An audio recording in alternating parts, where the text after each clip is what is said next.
अथ चैनं नित्यजातं नित्यं वा मन्यसे मृतम् तथापि त्वं महाबाहो नैवं शोचतुमर्हसि जातस्य हि ध्रुवो मृत्युः पूर्वं जन्म मृतस्य च तस्मात् अपरिहार्येऽर्थे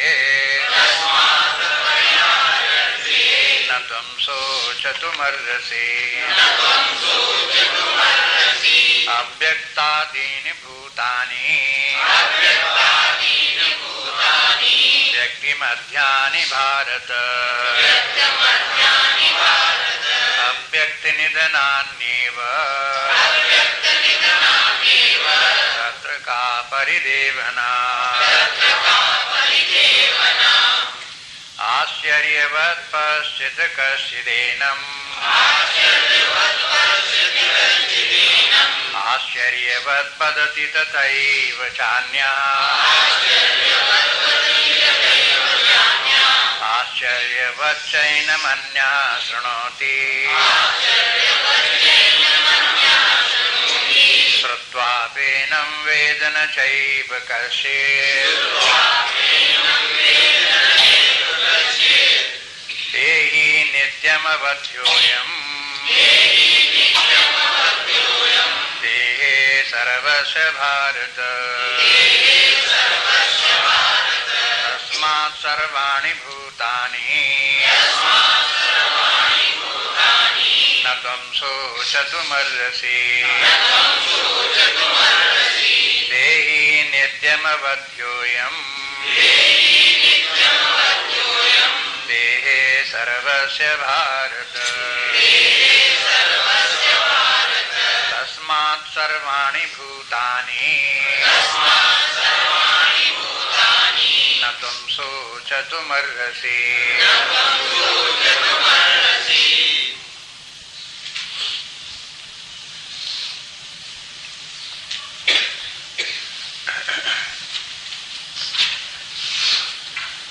ग्यारहवें श्लोक से जो परमार्थ का प्रसंग प्रारंभ हुआ था इस तीसरे श्लोक में 30वें श्लोक में आकर समाप्त हो गया। अंत में भगवान निर्णय के रूप में ये कहते हैं तस्मात् अब क्या करना चाहिए सब विचार करने के बाद में कि देहि नित्यमवध्यो इस बात को निश्चय करके मानो कि ये देह में व्याप्त जो चैतन्य है ये अबद्ध है, माने ये तो मारा ही नहीं जा सकता, अविनाशी है, नित्य है। और देह सर्वस्व भारत, हे भारत सबके देहों में जो देही है वो अबद्ध है। बस ये देह जो है शरीर ही है, यही नाशवान है, यही बदले बिगड़ते हैं, उत्पन्न होते हैं, नष्ट होते हैं। तस्मात् इसलिए सर्वाणि भूतानि, इसलिए समस्त प्राणियों के लिए न तुम शोचतु मर्हसि, इन किसी के लिए तुम्हें शोक नहीं करना चाहिए। ये अंतिम निर्णय हो गया। माने जीवन की व्यवस्था किस प्रकार की होनी चाहिए, हमारा दृष्टिकोण कैसा होना चाहिए, उसमें सबसे पहली बात तो ये कि अगर परमार्थ दृष्टि है तो सबसे अच्छा है, फिर और कोई बात ही नहीं है। परमार्थ दृष्टि है, नित्यानित्य विवेक भी है, नित्य क्या है अनित्य क्या है, अपने आप में भी वही देखो, सर्वत्र वही देखो, एक आत्मा ही सर्वत्र, आत्मा से भिन्न कहीं कोई कुछ नहीं है। इस प्रकार के अखंड एक तत्व अद्वय रूप आत्मा की उपलब्धि है और उसके अतिरिक्त जो कुछ है आदि अंत वाला है, मिथ्या है, नाशवान है। इस प्रकार से उसको सबको देख करके जीवन जीते हैं तो फिर न कहीं मोह है और न कहीं शोक है, बस फिर सदा विश्राम है, शांति है, निर्भयता है, आनंद है, पूर्णता है। ये जीवन का जो वो मुख्य रूप यही है। इसी प्रकार से जीवन जीना चाहिए।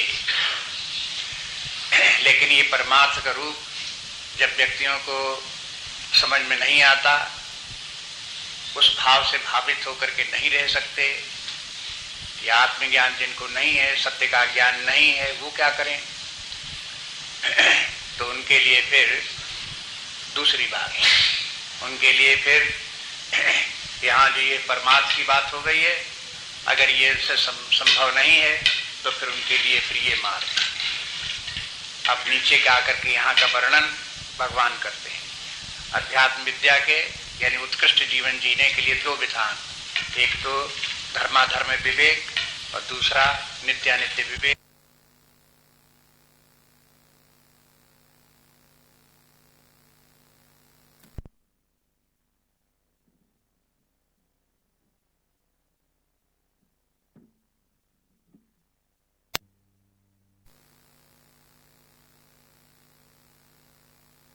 आत्मज्ञान प्राप्त करना होता है। अगर नहीं प्राप्त करते तो जीवन में अधूरापन रहता है और समस्याएं सब जाती नहीं है। इसलिए सब समस्याओं का समाधान तो परमार्थ में ही है, इसलिए उसे समझने का प्रयास करना चाहिए। जिस स्तर का भी व्यक्ति है वो ऊपर उठे, अपना विकास करे और आत्मा अनात्मा का विवेक प्राप्त करके आत्मभाव में स्थित रहने के दृढ़ निश्चय करे। अगर वो आत्म तत्व की उपलब्ध नहीं होती है तो भी श्रद्धा पूर्वक ये मान करके रहे कि हम आत्मा ही हैं, शरीर नहीं है, जीव नहीं है, बल्कि जैसा कि शास्त्रों में आत्म तत्व बताया गया वही हम हैं। इस प्रकार से भाव रख करके जीवन जीना ये है, कोई पाखंड नहीं है। पाखंड तो तब है जब दूसरे व्यक्ति को वही दिखावे। यदि अपने आप अपने हृदय में समझता है कि हम आत्मा है, भले ही हम आत्मा को न जानते हो, लेकिन शास्त्र के बल पर, श्रद्धा के बल पर हम जानते हैं कि जो सच्चिदानंद स्वरूप आत्मा अनादि अनंत है, सबका आत्मा है, वही आत्मा हम हैं, ये हमने अपनी बुद्धि से स्वीकार कर लिया है। तो भी ये शास्त्र सम्मत बात है, शास्त्र विरुद्ध नहीं है ये भी। और लोगों के अनुभव से भी इसी प्रकार की एक बात है। एक व्यक्ति ने बताया कि लोगों ने कहा एक बड़ा संत है, चलो उसके दर्शन करने चलते हैं। उसके दर्शन करने के लिए उस संत के पास गए तो उससे कहा कि मालूम हुआ कि आप जो है बड़े ज्ञानी हैं, तत्वदर्शी हैं और सदा आप प्रसन्न शांत रहते हो, आपको कहीं कोई दुख क्लेश आदि नहीं, इसलिए हम आपके निकट आए सत्संग के लिए कि हमको भी कुछ उपदेश करो। ये ज्ञान कैसे प्राप्त होता है, आपको ये ज्ञान कैसे प्राप्त हुआ? तो उसने कहा कि इसमें ज्ञान प्राप्त करने में कौन बड़ी बात। हम जब अपने गुरु के पास गए और उसमें उसके चरणों में समर्पित हुए तो उसने ये कह दिया हमसे कि देखो तुम न शरीर हो, न तुम जीव हो, न तुम जन्मने मरने वाले हो, न दूसरा शरीर धारण करने वाले हो। तुम तो आकाश की तरह सर्वत्र व्याप्त एक अनंत चेतना है, वही तुम हो। और तुम सत्स्वरूप हो, अविनाशी हो, आनंद स्वरूप हो, चेतना स्वरूप हो, तुम्हारा कभी विनाश नहीं हो सकता, तुम निर्विकार हो। ये बात उसने इतनी दृढ़ता से कह दी गुरु ने कि मेरे हृदय में बैठ गई, चुभ गई कि बस। फिर उसके बाद मुझे प्रश्न करने का साहस भी नहीं हुआ। अब तब से मैं यही मानता हूं कि मैं तो वही आत्मा हूं जो मुझे गुरु ने बताया है, जो नित्य निर्विकार है, शाश्वत है, अनादि अनंत है। बस अब हम चाहे उसका दर्शन हो चाहे न हो, हम हैं वही। अगर कोई ये भी कहे कि तुम कैसे आत्मा हो सकते हो, कैसे क्या हो सकते हो, तो भाई यही है कि हमारी बुद्धि को वो उपलब्ध नहीं है। तो वो तो शास्त्र भी कहते हैं कि बुद्धि से अगम्य है। इसलिए हमें जो जैसी हमें अपनी सत्ता, अपना स्वरूप जैसा भाषित होता है, जहां तक हमारी पहुंच है, जहां तक अनुभूति है, हम अपने आत्मा को ही मानते हैं, उसी में स्थित रहते हैं। इसी से सारी समस्याएं हल हुई। जो ज्ञानी व्यक्ति को साक्षात अपरोक्ष आत्मज्ञान हो, वही बात जो है वो फल अगर दृढ़ निश्चय है तो उसको वही फल जीवन में, व्यवहारिक जीवन में वही उपलब्ध हो जाता है। वही वैराग्य, वही शांति, वही विश्राम, वही आनंद प्राप्त हो जाता है। इसलिए इस दृष्टि से अगर देखें तो श्रद्धा के बल पर ये ज्ञान कितना आसान हो गया। भले ही अपरोक्ष प्राप्त न हुआ हो तो भी यह फलदायी तो हो ही गया। उसी प्रकार से वैराग्य हो गया, उसी प्रकार से शांति प्राप्त हो गई, वैसे ही निर्भयता प्राप्त हो गई। और वही सब लोग, आसपास के जितने लोग थे, वो भी उससे लाभान्वित होने लगे। अन्य लोगों को लाभ क्या है कि जब एक व्यक्ति को देखते हैं कि हर हालत में सदा प्रसन्न और शांत है, उसके मन में विकार उत्पन्न नहीं होते, परम वैराग्यमान है, शांत स्वरूप है, तो इतने ही ऐसे ही व्यक्ति के दर्शन मात्र से अन्य लोगों का कल्याण होता है, समाज में अन्य लोगों की प्रेरणा प्राप्त होती है और वो भी उत्साहित होते हैं, सन्मार्ग पर चलते हैं। इस दृष्टि से चाहे वो किसी को कुछ दे ले, कुछ ना उपदेश भी ना करे, तो भी उसकी अस्तित्व मात्र से ही अन्य लोगों को प्रेरणा मिलती है, शांति मिलती है, विश्राम प्राप्त होता है। तो यहाँ ये ज्ञान की बात, जो सर्वोपरि ज्ञान की बात है, वो तो यहाँ पूरी हो गई। लेकिन उसके बाद अब ये कहते हैं, अब अगले श्लोक से नया एक प्रसंग प्रारंभ होता, जो आपको बताया कि अब ये प्रसंग ये है कि धर्माधर्म विवेक करो। असल में बात यह है कि परमार्थ की बात समझ में इसलिए नहीं आती क्योंकि धर्माधर्म विवेक ठीक नहीं है। बहुत बार लोग धर्म मानते भी हैं, धर्म के मार्ग पर चलते भी हैं, तो भी धर्माधर्म का सही विवेक नहीं होता। धर्म को मान कैसे लेते हैं? सुनी सुनाई बातों के आधार पर धर्म को मान लेते हैं, और जितना मान लिया उतने ही समझते बस इतना ही धर्म है। धर्म का भी अपना एक आधार है और धर्म की भी एक सिद्धांत है, तर्क है, उसका विस्तार है। धर्म का एक अंग और संपूर्ण धर्म, इसमें फिर अंतर हो जाता है। इसलिए भगवान कहते हैं कि धर्म को समझो, अगर धर्म को कोई व्यक्ति ठीक ठीक समझेगा और समझ करके धर्म में जीवन भी जिएगा। अब देखो यहाँ से जो परमार्थ की बात हो रही थी, और जैसा अभी बात बताई कि अगर कोई स्वीकार भी कर लेता है कि मैं आत्मा हूं, तो भी उसका कल्याण हो गया। लेकिन अगर कोई ये व्यक्ति मान ले कि ये धर्म है और ये अधर्म है, और धर्म अच्छा है अधर्म ठीक नहीं है, तो इतने मान लेने से धर्म का लाभ नहीं होता। धर्म का ज्ञान होने से धर्म का लाभ नहीं होता। यहाँ एक काम और करना पड़ता है, उस धर्म को धारण करके व्यवहार उसी प्रकार से करना होता है। कर्म के साथ धर्म का संबंध कर्म के साथ है, इसका कर्म के साथ नहीं है। ये मान्यता के ऊपर है, ज्ञान के ऊपर है, ज्ञान से मान्यता है, अनुभूति है, उसके ऊपर सब ये निर्भर करता है। लेकिन धर्म निर्भर है कर्म के ऊपर। इसलिए जब धर्म की बात कहते हैं तो धर्म की परिभाषा भी समझ में आनी चाहिए कि धर्म क्या है। जो व्यक्ति का जिस अवस्था में जहां कहीं जिस व्यक्ति का जो कर्तव्य कर्म है वो उसका धर्म है। बस माने परिभाषा, ऐसी मोटी मोटी परिभाषा धर्म की। वैसे तो फिर संस्कृत में धर्मम धार्यते धर्मा, और जो रक्षा करे अपनी, तो वो वही धर्म है। धर्मो रक्षते रक्षता, जो धर्म की रक्षा करता है धर्म उसकी रक्षा करता है। बहुत बातें धर्म की और हैं, परिभाषाएं भी नाना प्रकार की हैं। लेकिन पहली बात ये कि जो हमारा कर्तव्य कर्म है वही हमारा धर्म है। और कर्तव्य कर्म क्या है कि ना हम अपना आप विनाश करें, ना हम दूसरे का विनाश करें।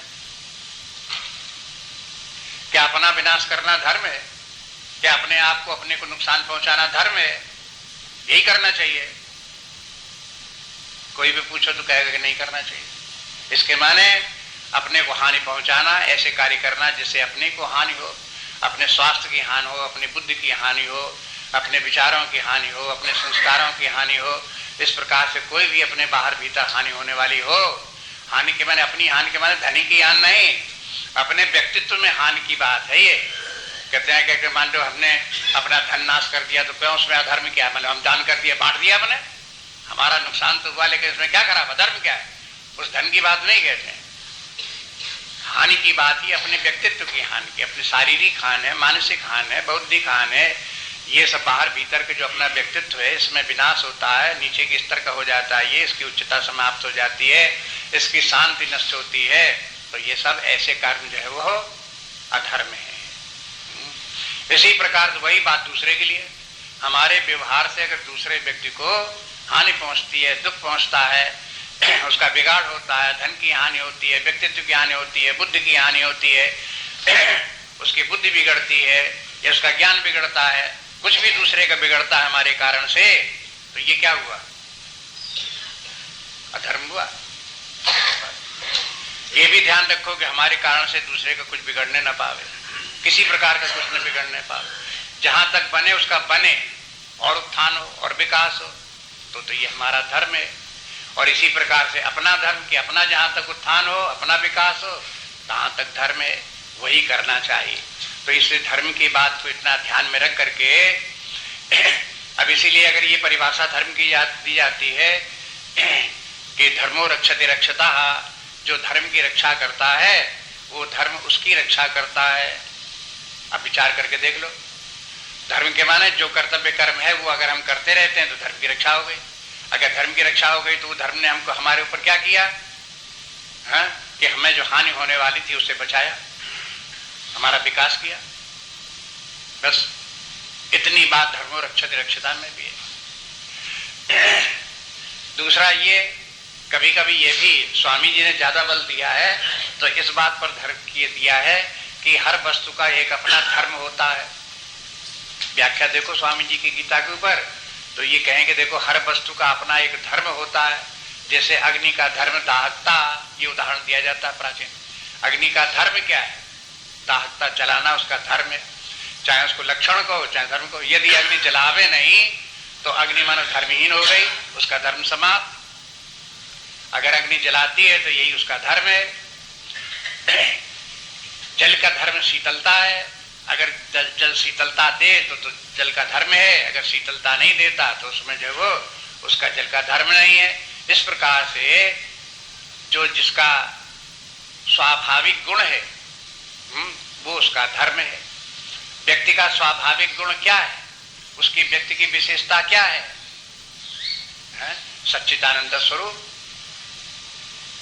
और क्या विशेषता? हर व्यक्ति सत्स्वरूप, चेतना स्वरूप, आनंद स्वरूप हर व्यक्ति है। अब बस यही उसका धर्म है। अगर कोई व्यक्ति को अपने आत्म सच्चिदानंद स्वरूप आत्मा को प्राप्त करने में और स्थित रहने में जिस कर्म से बाधा पड़ती है वही उसके लिए हानिकारक है, अधर्म है। और जिस कर्म से व्यक्ति अपने आत्म स्वरूप की तरफ पहुंचता है और उससे स्थित रहता है, आत्मा शांत स्वरूप तो सदा शांत रहता है, आत्मा आनंद स्वरूप तो सदा आनंद में रहता है, इसके माने उसका धर्म ठीक है। यदि कोई कहे कि हमें आत्मा का ज्ञान नहीं तो हम कैसे इस धर्म का पालन करें, तो फिर दूसरी बात थोड़ा नीचे उतर आओ, आत्मा से नीचे उतर करके बुद्धि पर आ जाओ। ये भी कह सकते हो कि मनुष्य का धर्म बुद्धि है, क्योंकि मनुष्य बुद्धि प्रधान है। अन्य प्राणियों में जितने भी आप देखते हो उनमें मनुष्य भी एक प्राणी है। और मनुष्य में क्या विशेषता है भाई? जो विशेषता होती वही उसका धर्म होता है। तो कम से कम ये कह सकते हो आत्मा तो सर्वत्र व्याप्त है, सभी में है, लेकिन वैसे देखें आत्मा के अतिरिक्त देखें तो अन्य प्राणियों में मनुष्य में बुद्धि ही विशेष है। तो अब यहाँ धर्म क्या हो जाएगा कि अपनी बुद्धि को सुरक्षित रखना और बुद्धि को अपना शुद्ध रखना, निर्विकार रखना, हमेशा अलर्ट विजिलेंट रहना, इस प्रकार से अपने बुद्धि को भ्रष्ट न होने देना, बिगड़ने न देना, ये जो बुद्धि का बनाए रखे, इसके लिए जो कुछ व्यक्ति को करना पड़े वही उसका धर्म है। इसलिए धर्म की बात तो इस प्रकार से समझ लो कि धर्म किसे कहते हैं परिभाषा के रूप में। अब ये जो समाज में धर्म के नाम पर जो उसके प्रयोग, धर्म शब्द का प्रयोग जगह जगह समाज में होता रहता है और उससे भ्रांतियां उत्पन्न की जाती हैं, वे निराधार हैं। जो लोग धर्म को नहीं जानते उन्हीं ने उस शब्द को बिगाड़ा और उसका दुरुपयोग भी समाज में किया है। इसलिए अब कोई कहे कि समाज में तो लोग धर्म ऐसा कहते हैं, समाज में तो धर्म को इसको कहते हैं, तो समाज और लोक यहाँ पर जो है प्रमाण नहीं है, प्रमाण है शास्त्र। इसलिए भी देखना चाहिए, लोक तभी तक प्रमाण है, समाज तभी तक प्रमाण है जब तक शास्त्र सम्मत हो। और जहां शास्त्र विरुद्ध समाज बात करने लगा, लोक शास्त्र के विरुद्ध बात करने लगा, तो फिर लोक प्रमाण नहीं रह जाता। शास्त्र भी दो तरह के, एक श्रुति और दूसरे स्मृति। स्मृति भी प्रमाण है। स्मृति माने जैसे गीता स्मृति ग्रंथ है, ये प्रमाण है। क्यों प्रमाण है? क्योंकि ये श्रुति पर आश्रित है, श्रुति का समर्थन कर रहा है, वही बात बोल रहा है जो श्रुतियों में उपनिषदों में कही गई है। अगर गीता स्मृति कोई ग्रंथ अपने वेदों के, उपनिषदों के ज्ञान के और मान्यताओं के विरुद्ध बोलने लगे तो स्मृति के तो सांख्य स्मृति भी है, सांख्य शास्त्र जो है वो भी, उसकी रचना भी स्मृति ग्रंथों के अंतर्गत है, लेकिन वो अमान्य है। क्यों? क्योंकि वेद विरुद्ध है। जहां वो वेद विरुद्ध हो गया तहां उसकी मान्यता समाप्त हो गई। तो नियम इस प्रकार थे, मुख्य प्रमाण अपने अध्यात्म विद्या में वेद हैं, दूसरा प्रमाण उससे नीचे उतर करके स्मृति भी है, लेकिन यदि श्रुति सम्मत है तो स्मृति भी प्रमाण है। और लोक व्यवहार में अगर कोई व्यक्ति बोलते हैं, समाज बोलते तो वो भी प्रमाण है। कब? जब श्रुति सम्मत हो और स्मृति सम्मत हो तो वो भी प्रमाण है, अन्यथा फिर वो प्रमाण नहीं है। इसलिए इस प्रकार से समझ करके कि ये धर्म के लिए प्रमाण कहाँ है, क्या है, इस बात को देखो। और समझो कि धर्म की परिभाषा जो समाज में प्रचलित है वो अगर शास्त्र विरुद्ध है तो वो त्याज्य है, बल्कि अपना ये धर्म बनता है कि अन्य लोगों की भ्रांति को मिटा लें। जिन लोगों को धर्म को अन्यथा समझ रखा है, हानिकारक समझ रखा है और दूसरे समझ रखा है और खराब चीज समझ रखा है धर्म को, और धर्म को त्याज्य बता रहे हैं, उन लोगों की बुद्धि को ठीक करना चाहिए, समझाने की कोशिश करना चाहिए, जिससे वो भी सन्मार्ग पर आवे, धर्म का आदर करें। धर्म की रक्षा वो भी करेंगे तो उनकी भी रक्षा होगी, धर्म की रक्षा होगी तो समाज की भी रक्षा होगी। अब देखो यहाँ पर जो ये श्लोक जो है आगे का, यहाँ से धर्म की चर्चा होती, इसलिए उसको देखो। स्वधर्मम अपि चावेक्ष अभिकंपितुमर्हसि धर्माद्युद्धाश्रेयो अन्यक्षत्रियस्य न विद्यते। स्वधर्मम अपि चावेक्ष न विकंपितुमर्हसि धर्माद्युद्धाश्रेयो अन्यक्षत्रियस्य न विद्यते। अब इस श्लोक का अर्थ देख लिए। स्वधर्मम अपि च अवेक्ष, अपने धर्म को देख करके भी न विकंपित मर्हसि, विकंपित माने भयभीत नहीं होना चाहिए, माने युद्ध से भय करने लोग, तो ऐसा भय तुमको नहीं होना चाहिए। कांपना माने भय, तुम्हें कांपना नहीं चाहिए, माने भयभीत नहीं होना चाहिए। और धर्मादि युद्धाश्रेयो हो, और ये कहते हैं कि युद्ध धर्म युद्ध है जो ये श्रेयस्कर है, किनके लिए? क्षत्रिय से।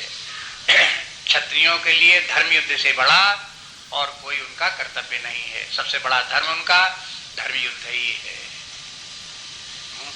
अब इसमें पहला शब्द देखो, स्वधर्मम अपि चावेक्ष। स्वधर्म को देखो तो जब धर्म के साथ एक स्व लगा दिया गया तो देखो इसके माने कुछ और भी है, तब तो स्व लगाएगा, नहीं तो एक ही धर्म होता तो स्व की जरूरत क्या थी। इसके माने स्वधर्म और परधर्म, स्व का विरोधी परधर्म हो गया, तो इसके माने परधर्म अलग है, स्वधर्म अलग है। व्यक्ति को अलग अलग देखना पड़ेगा, दूसरे का धर्म क्या है, हमारा क्या धर्म है। तो अब ये विभाजन स्वधर्म का आधार क्या है, क्यों विभाजन हुआ, ये सब फिर विचार करना पड़ेगा। हर व्यक्ति का अपना अपना स्वधर्म, वो कैसे जाने कि हमारा स्वधर्म क्या है, उसके आधार क्या है, तो उनकी चर्चा यहाँ नहीं है, आगे चल करके आएगी। जहां कहीं आएगी वहां उसको देखेंगे। कुछ चौथे अध्याय में भगवान बोलेंगे, कुछ 18वें अध्याय में भगवान बोलेंगे, कुछ 16वें अध्याय में भगवान बोले। इस प्रकार जगह जगह धर्म की चर्चा होती रहती, उसका सबका संग्रह करना पड़ेगा। उसका सबका संग्रह करके देखोगे तो पता लगेगी। एक तो स्वधर्म है, दूसरा परधर्म है। जैसे तीसरी अध्याय में आता है कि स्वधर्मम निधनम श्रेयः परधर्मो भयावह। तब परधर्मो भयावह के माने एक स्वधर्म होता है और एक परधर्म होता है।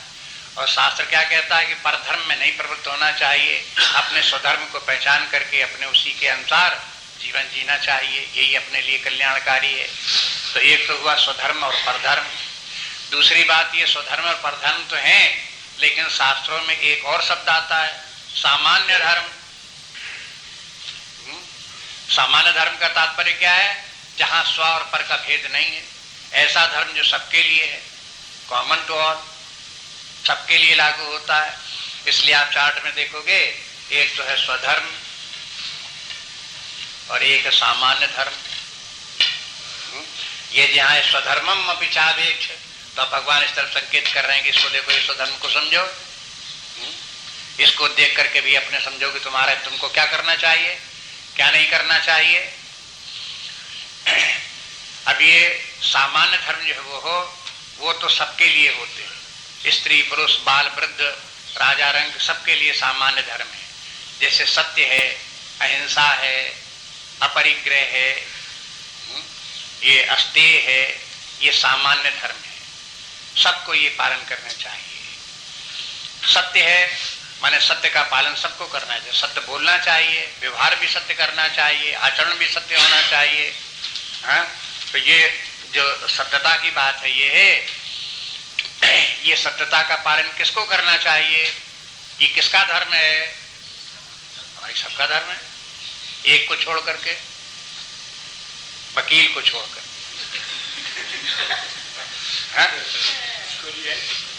वकील का धर्म दूसरा है कि जो मुवक्किल आ जाए उसी के पक्ष में बोलो, चाहे झूठ हो चाहे सच हो, उससे झूठ सच से बचना नहीं। वकील का धर्म वकील बताते हैं इस प्रकार से, उससे डिस्कस करो, बड़ी जोर से बताते हैं, कहते हैं भाई जो हमारी शरण में आ गया हमें तो उसे बचाना है, चाहे वो बेईमान हो, चाहे चोर हो, चाहे डाकू हो, मेरी शरण में आया तो मेरा धर्म क्या है, उसे भगा दे, कहते कि जाओ मरो जा करके। अरे भाई तो हमारी शरण में आए तो तुमको बचाएंगे।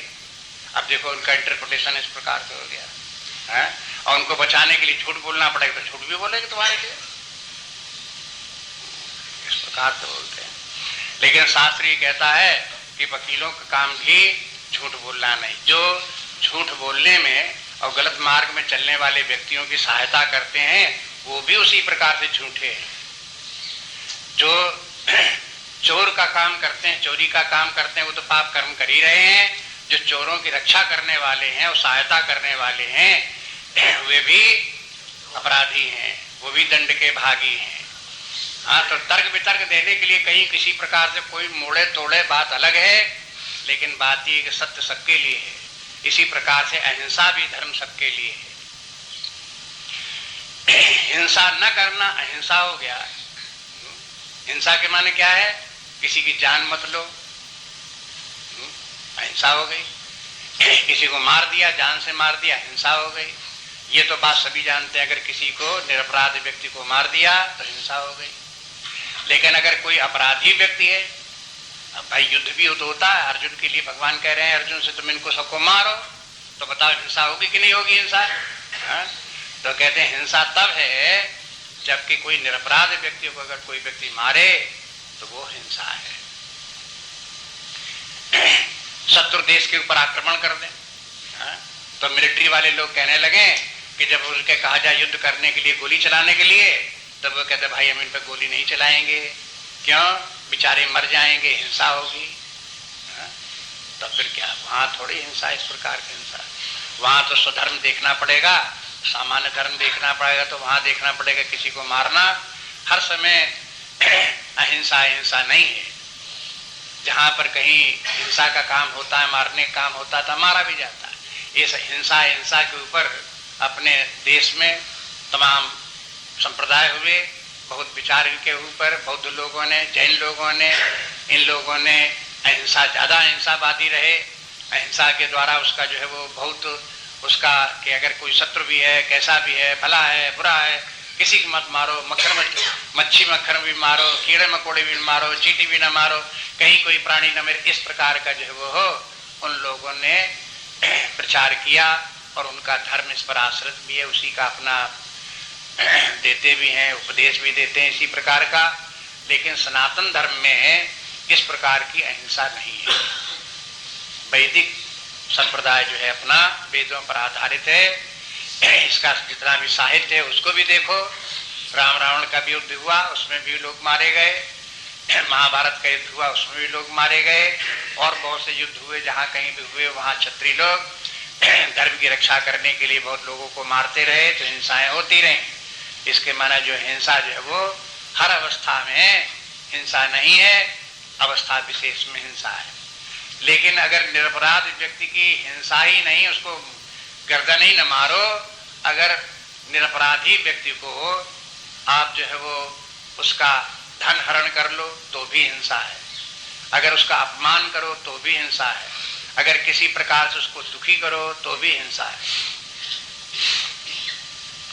हिंसा की परिभाषा फिर व्यापक भी है। केवल इतने नहीं कि देखो हमने मारा तो नहीं, जान से तो नहीं मारा, अभी जिंदा तो है, हमने इतना ही तो मारा कि अभी जिंदा है, मरा तो नहीं, इसलिए हिंसा तो नहीं हुई। अरे साहब, आपने मारा वही हिंसा हो गई। मरे न मरे लेकिन मारना ही हिंसा है। पीड़ा पहुंचाना दूसरे को हिंसा है। कठोर वचन बोलना भी हिंसा है। इसलिए जब यह निशाचरों को रामचरितमानस इत्यादि ग्रंथों में जब निशाचरों का वर्णन आता है तब कहते हैं व्याप रहे हो संसार में माया कटक प्रचंड। सारे संसार में माया का जाल फैला। काम क्रोध लोभ आदि मद, ये काम क्रोध लोभ आदि मद सब निशाचर। और ये सब जो है ये कैसे हैं? ये बड़े प्रचंड हैं, और ये प्रचंड हैं, फिर इनकी ये सब सेना है और इन सेना की ये सब सेनापति हैं। काम क्रोध आदि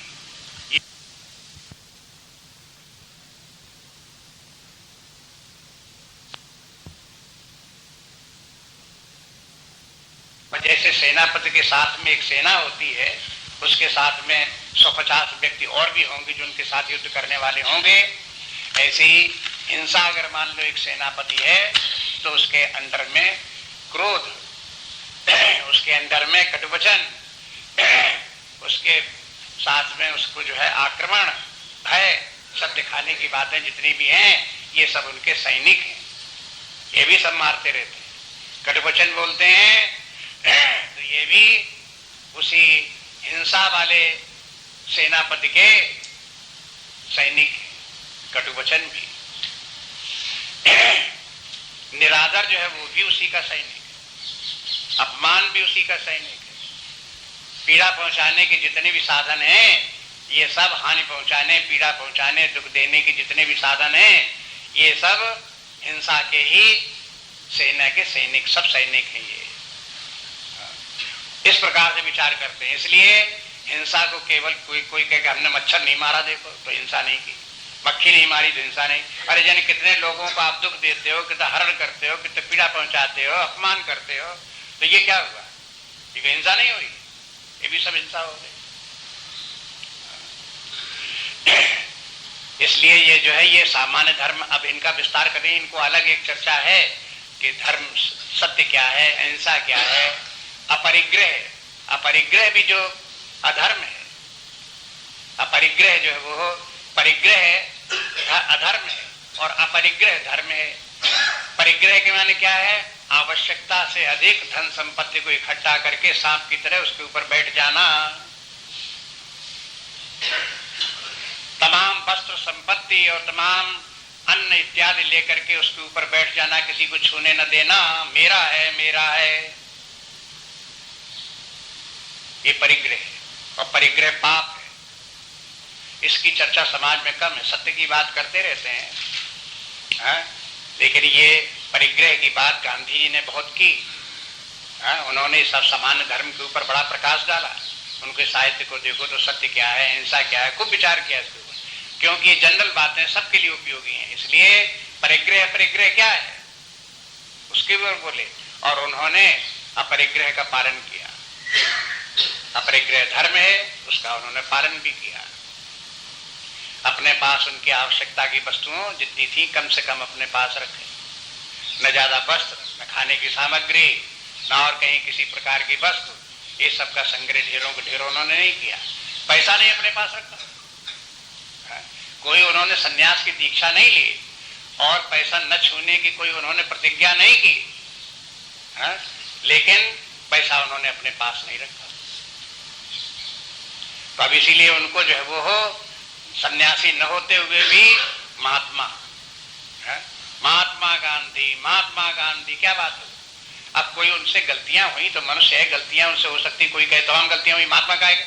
अरे कोई नाराज हो तो होता रहे, लेकिन आप उनकी प्रवृत्ति को तो देखो, भावना को तो देखो, वो शास्त्र सम्मत है, गीता के अनुकूल है।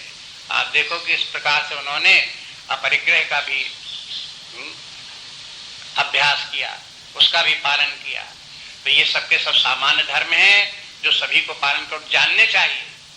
माने व्यक्तियों को बचपन से ही सिखा देना चाहिए कि देखो ये सत्य है, ये हिंसा है, ये परिग्रह है, ये अस्तेय है, ये ब्रह्मचर्य है। ये कम से कम 5 जो है सामान्य धर्म है। ज्यादा बढ़ाओ तो फिर मनु ने इनका नाम 10 बता दिए हैं। फिर आगे विस्तार करो तो मल्टीप्लाई करते चले जाओ, इनकी प्रकारांतर भेद निकालते चले जाओ, तो फिर 25 हो जाए, 50 हो जाए, 100 हो जाए, बहुत हो सकते हैं। लेकिन कम से कम जो है ये मुख्य रूप से 5 या 10 तो व्यक्ति को मालूम होने चाहिए और उनके पालन करने का व्यक्ति को प्रयास करना चाहिए, तो वो धर्म में है। और अगर इनका पालन नहीं करता तो एक और तो ये कहेगा कि मैं सत्य बोलता हूं, बहुत अच्छी बात है, धर्म का पालन है, लेकिन परिग्रह इतना किया हुआ, ढेरों किया हुआ है और उसका अभिमान आकाश में चढ़ रहा है। अब वो कहे कि मैं धर्मात्मा हूं, तो कहां धर्मात्मा हूं? इसलिए धर्म का जो है समग्र रूप से ज्ञान होना चाहिए कि वास्तव में धर्म क्या है। एक और धर्म का पालन किया, दूसरा तरफ धर्म छूटा जा रहा है। इसलिए ये जो है ये है, एक तो सामान्य धर्म हुआ और फिर दूसरा हुआ स्वधर्म। स्वधर्म का आधार क्या है? स्वधर्म का हर व्यक्ति के अपने अपने धर्म भी होते हैं, अपने अपने धर्म होते हैं, मैंने अपना अपना कर्तव्य कर्म होता है। जहां जिसका जो कर्तव्य है वही उसका धर्म है। अब कर्तव्य कर्म का आधार क्या है, किसका कैसे समझा जाए कर्तव्य कर्म क्या है? तो फिर 2 बातें हैं, एक तो वर्ण है,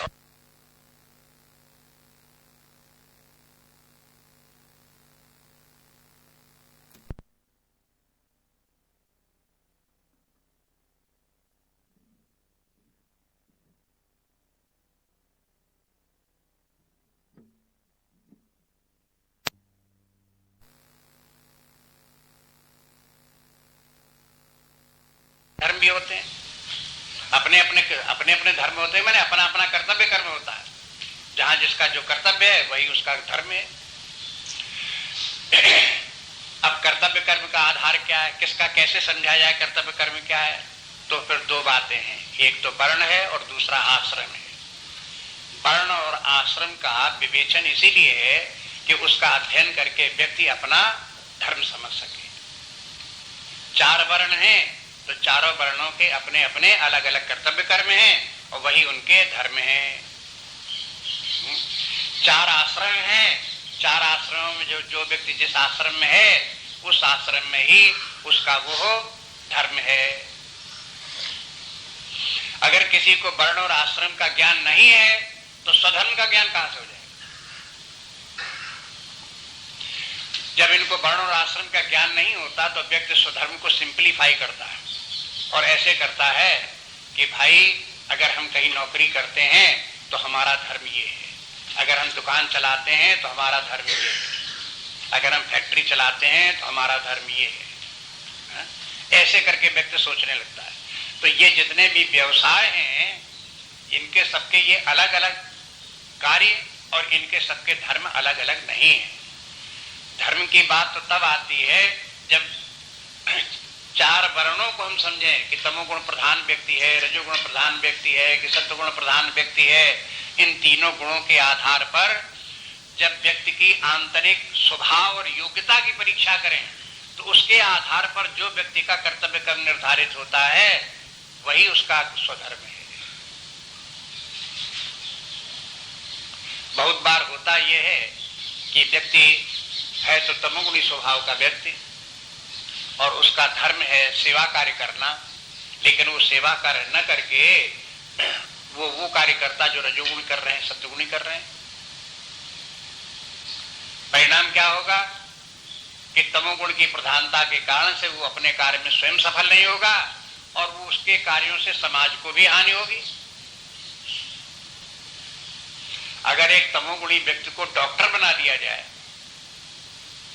तो उसका परिणाम क्या होगा? न तो वो स्वयं डॉक्टरी के अपने व्यवसाय में सफल होगा और न दूसरे मरीजों को वो तमोगुणी व्यक्ति जिसका कि उसका ज्ञान नहीं, उसका विद्या का सीख नहीं पाया, समझ नहीं पाया, रास नहीं जान पाया, वो दूसरे को भी हानि पहुंचाएगा। इसलिए ये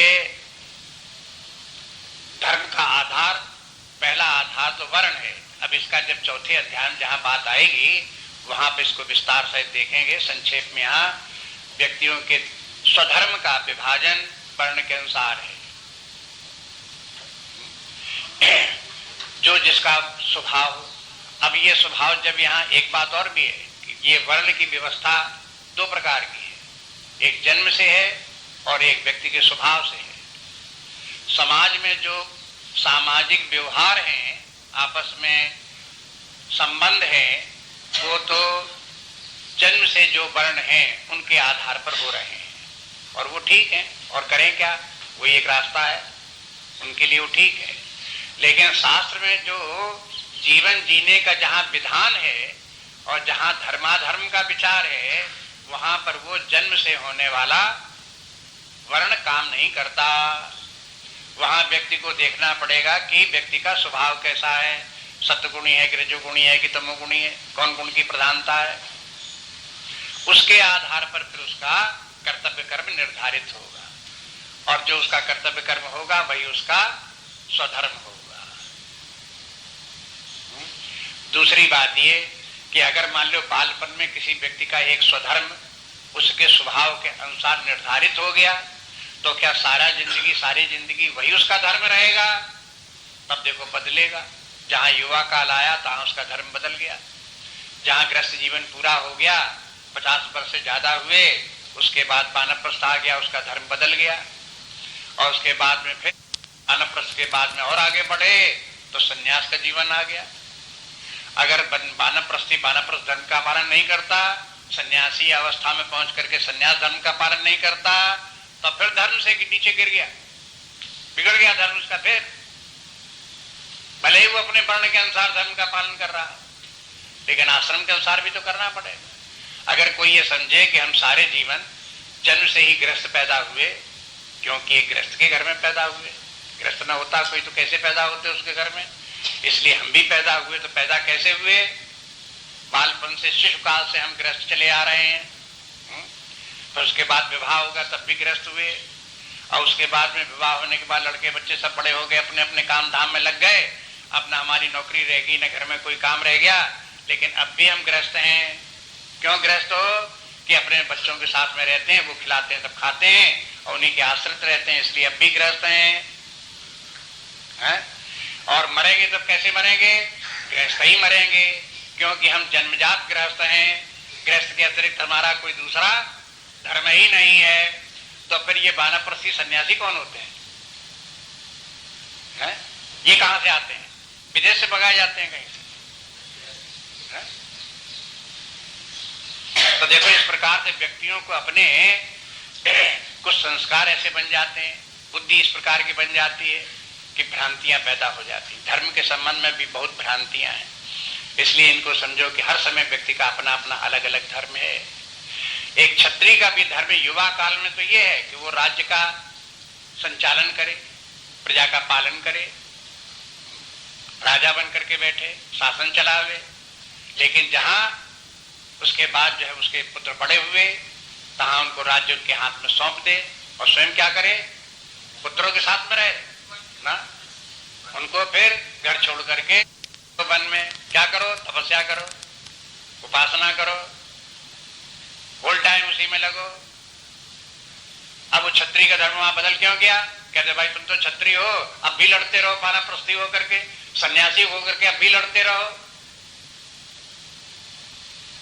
बस इसी इनका क्लियर बातें न होने के कारण, धर्म का ठीक ठीक शिक्षा प्राप्त न होने के कारण से व्यक्ति जो है वो अपने मन में शंकाएं बनाए रखते हैं और गलत रास्ते पर चलते रहते हैं, धर्म का ठीक ठीक पालन नहीं कर पाते।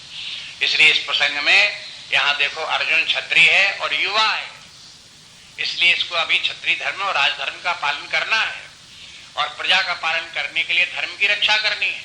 और धर्म की रक्षा के लिए युद्ध करना क्षत्रिय के लिए श्रेयस्कर कार्य है। यही तो उसके धर्म की परीक्षा है। जब ये धर्म की रक्षा करने के लिए युद्ध का कार्य आवे और जहां लड़ते लड़ते मरने तक की संभावना हो, उस समय क्षत्रिय युद्ध से डरे नहीं, मरने से डरे नहीं, लेकिन धर्म की रक्षा के लिए कमर कसे तैयार रहे, युद्ध क्षेत्र से भागे नहीं। यही क्षत्रिय का धर्म है। और अर्जुन के सामने ये धर्म, तो अर्जुन का जो धर्म है उसको ध्यान में रख करके भगवान बता रहे हैं, क्योंकि वो क्षत्रिय है, युवा है, राजा है, इसलिए उसका धर्म एक धर्म बता रहे हैं। इसी प्रकार से अन्य लोगों का धर्म, ब्राह्मण का धर्म अलग हो जाएगा। अब अर्जुन वाला धर्म जो है ब्राह्मणों के ऊपर लागू नहीं होगा, लेकिन इसी से इन्फ्रेंस निकाल लिया जाएगा कि स्वधर्म अर्जुन का अगर एक है क्षत्रिय का, तो फिर ब्राह्मण का स्वधर्म कुछ दूसरा होगा, वैश्य का स्वधर्म कुछ और ही होगा, शूद्र का स्वधर्म कुछ और ही होगा। इस प्रकार से उनके अलग अलग धर्म होंगे। इसी प्रकार से चाहे क्षत्रिय हो तो भी जहां उसका राज्य का कार्य उसका समाप्त हो गया, वानप्रस्थी सन्यासी हो गया, तो उसका भी धर्म बदल जाएगा। इसी प्रकार से ब्राह्मण के भी धर्म सारे जीवन में आश्रम के अनुसार बदलते रहते हैं। वैश्य का धर्म इसी प्रकार से सारे जीवन आश्रम के अनुसार बदलते रहते हैं। लेकिन तमोगुणी व्यक्ति के लिए यह आश्रम व्यवस्था नहीं है, क्योंकि वो उसके लिए असमर्थ है, असमर्थ है बेचारा।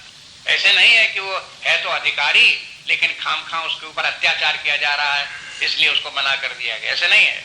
उसकी असमर्थता को देख करके, तमोगुण की असमर्थता को देख करके ये हुआ कि भाई तुम सारे जीवन सेवा ही करो, जब तक कि तुम्हारा तमोगुण दूर न हो, रजोगुण दूर न हो, सत्वगुण न आवे, तब तक तुम यही कार्य करो। चाहे युवा हो और चाहे तुम वृद्ध हो, चाहे किसी भी अवस्था में हो।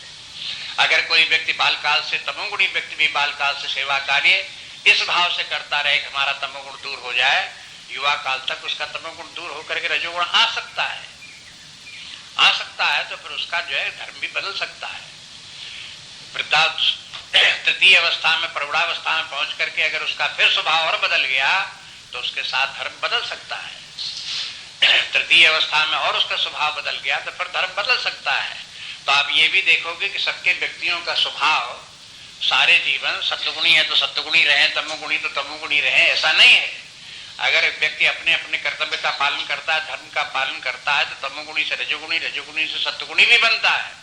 और जैसे जैसे उसका स्वभाव बदलता है वैसे वैसे उसका धर्म भी बदलता है।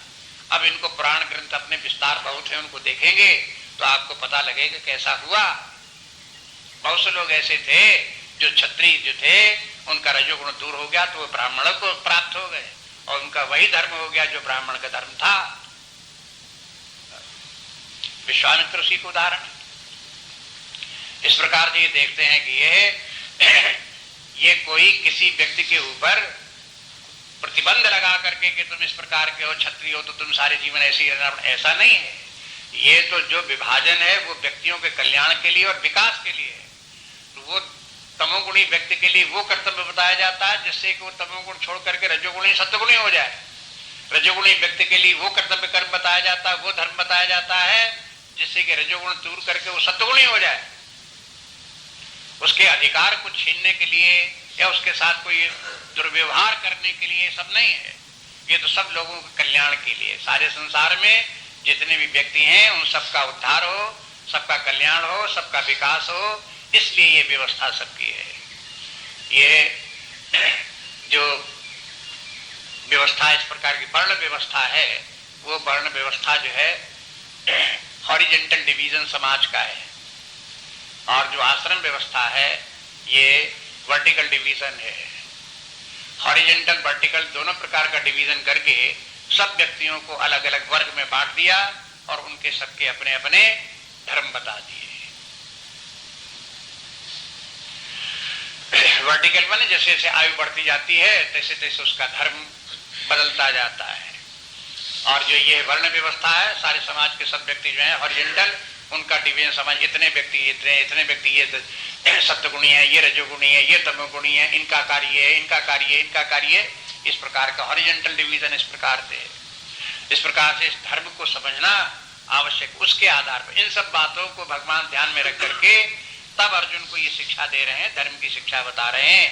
कहते हैं स्वधर्मम अपि चावेक्ष, कि तुम अपने क्षत्रिय स्वभाव के हो, क्षत्रिय तो तुम्हारा धर्म है, इसलिए अपने धर्म को देख करके न विकंपित मर्रसी, क्षत्रिय को जब उसके सामने धर्म युद्ध आवे तो उसे डरना नहीं चाहिए, मोह में नहीं पड़ना चाहिए, हिंसा हो रही इस बात की चिंता नहीं करनी चाहिए।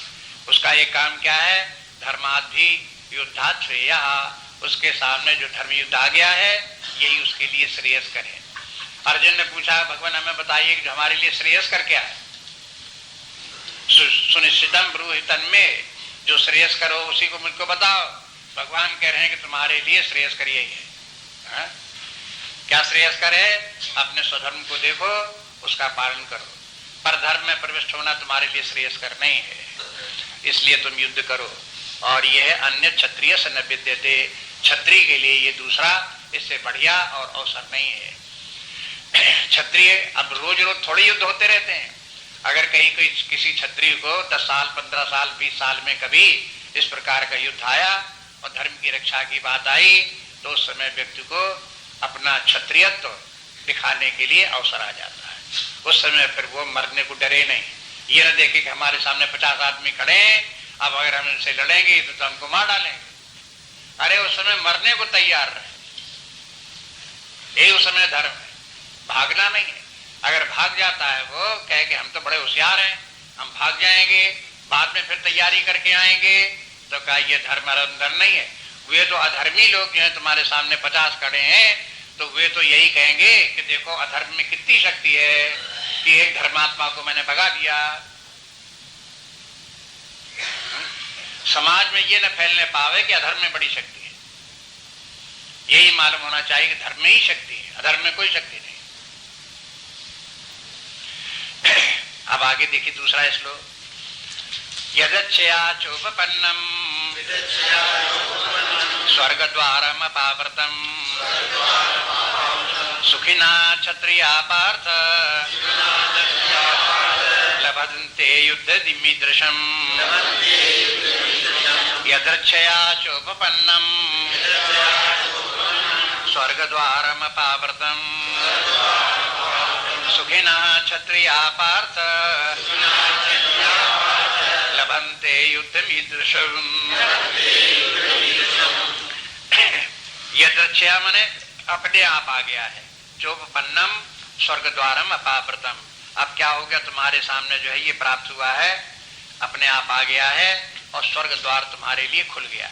माने अब यहाँ भगवान ये 3 फल बताने जा रहे हैं कि जो स्वधर्म सामान्य धर्म का पालन करते हैं उनके लिए ये 3 लाभ उनको है। बस इन्हीं का 3 का वर्णन आगे है, इसलिए यहाँ लिख दिया कि अच्छी तरह से याद होना चाहिए कि धर्म के द्वारा व्यक्ति को भौतिक सुख प्राप्त होता है, कीर्ति प्राप्त होती है, स्वर्ग प्राप्त होते हैं।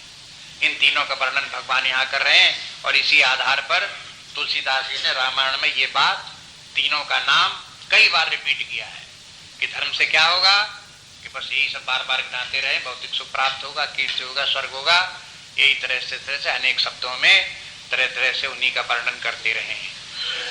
इसलिए धर्म के जो 3 फल हैं उनको अच्छी तरह से याद रखना चाहिए। और 3 फल तो हैं लेकिन 3 ही हैं, ये भी याद रखना चाहिए।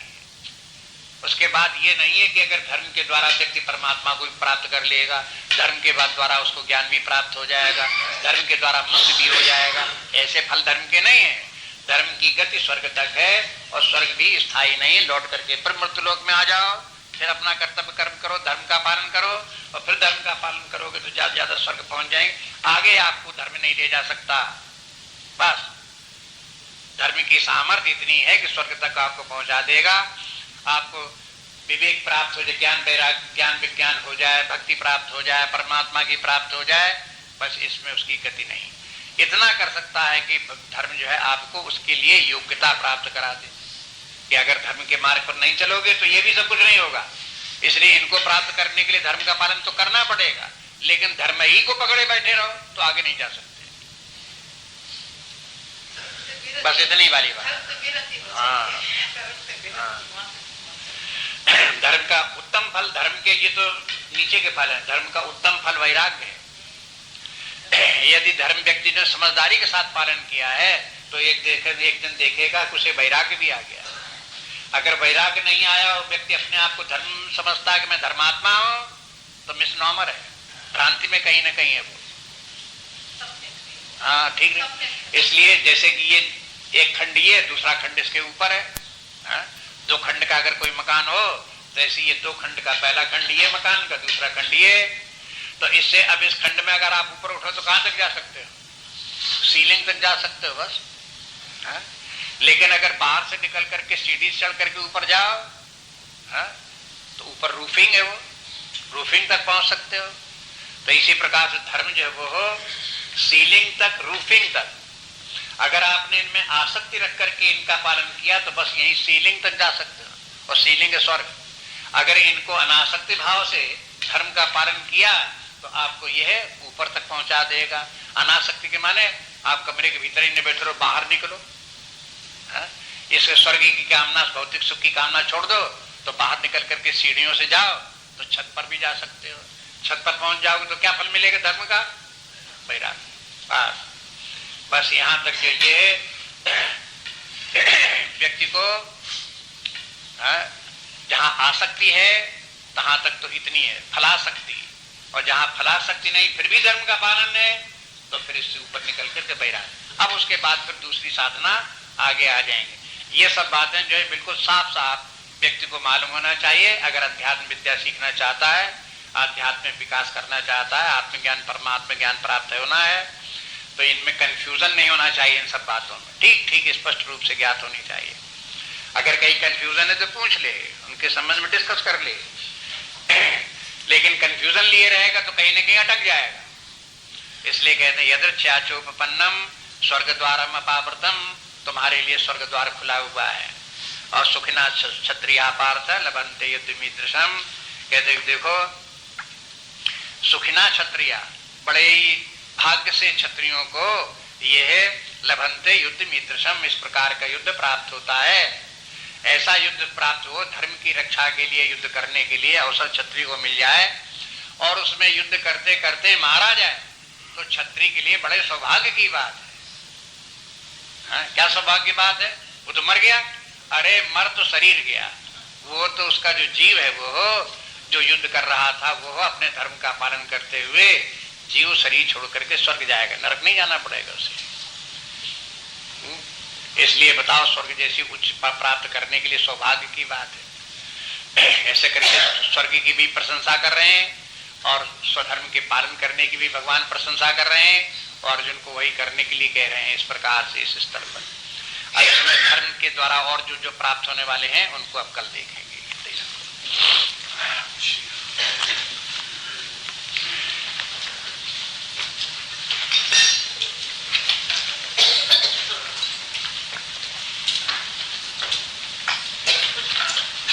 श्री राम जय जय राम। स्वधर्मम् अपि चावीक्ष्य